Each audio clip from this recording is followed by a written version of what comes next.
Everyone in my town knew my fiancé, but no one knew the secret she was hiding behind her smile. I'm Jake, 28, an auto mechanic in a small Ohio town. My fiancée, Emily, was the local star, a blogger everyone adored. We were planning our wedding. I thought I knew her, but one night I saw her texts. She was messaging someone else. He has no clue. Let's keep it that way. I was crushed. They were laughing at me behind my back. Her lover? My boss, Trevor, the owner of the auto shop. I could have caused a scene, but I decided to play smarter.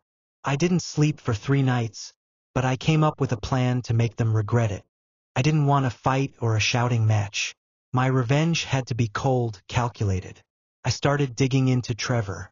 Turns out he wasn't just cheating with me, he was scamming customers, selling beat-up cars as brand new. Emily knew, and she was helping him cover it up through her blog. I began collecting evidence. Photos of documents, recordings of their conversations. But it wasn't enough. I needed someone who knew more. Then I met someone who hated Trevor even more than I did.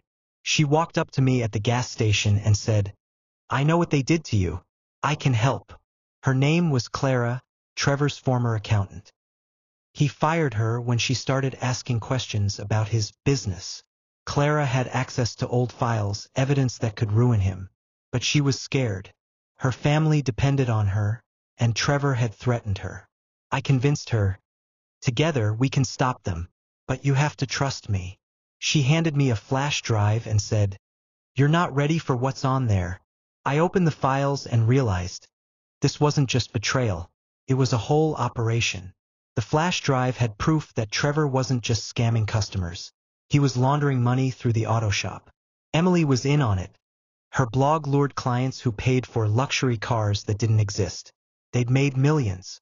I knew I could destroy them, but if I did, my life in this town would be over. I needed a plan to come out clean. Then I got a call from someone I hadn't seen in 10 years. He said, "Jake, I heard you're digging into Trevor. I know something that can help." It was Mike, my high school buddy, now a reporter for the local paper. He'd been investigating Trevor for years but lacked hard evidence. I showed him the flash drive. His eyes lit up. "This is dynamite," he said. "But if we publish this, they'll know it was you." I nodded. "Then let's make them destroy themselves."